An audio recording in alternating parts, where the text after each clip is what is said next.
Hari kedua kita menuju ke Pantai Siring Melaka dalam 100 kilometer.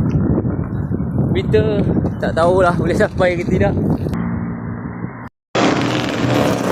Jagung satu tak? Jagung pula air nenas. Dah hampir 17 kilo aku kayuh. So kita rehat kejap. Tak jauh pun Pantai Siring daripada Port Dickson, dalam 90 kilo lebih kurang.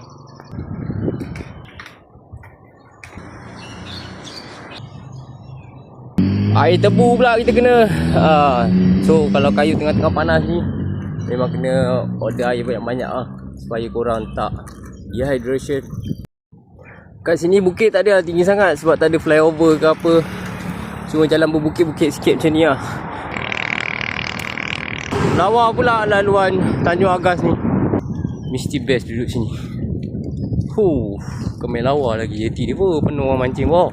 Sudah masuk ke Melaka. Kayu dah masuk Melaka ni. Aku rasa tak penat. Bukan main cantik lagi kampung ni.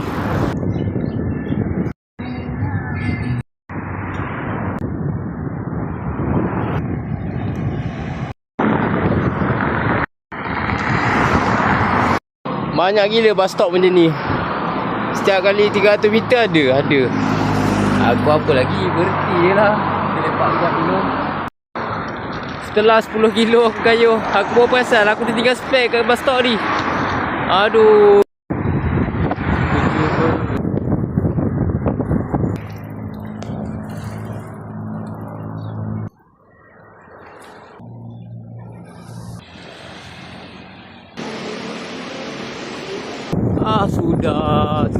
Sudah. Mampus aku kena patah balik jauh. Betullah dia bagi jalan lain. Dia tak bagi jalan tu.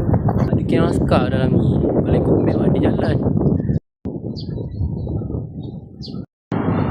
Sangat mencabar guys. Jalan dalam Melaka ni. Naik turun bukit. Aku terpaksa layan je.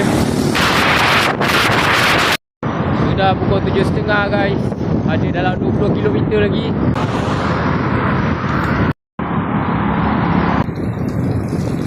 Allah, capati kambing guys. Melambak kambing dalam ni. Aku tak tahu lah apa ringgit. Dah tak duit kan. Aku dah siap-siap bungkus. Jadinya sekarang ni kita on the way ke Pantai Siring. Kawasan Pantai Siring ni agak gelap juga guys. Okey, cantik. Dah sampai lah. Sebelum ni aku pernah datang sini. Aku ada kursus. Jadinya aku adalah kena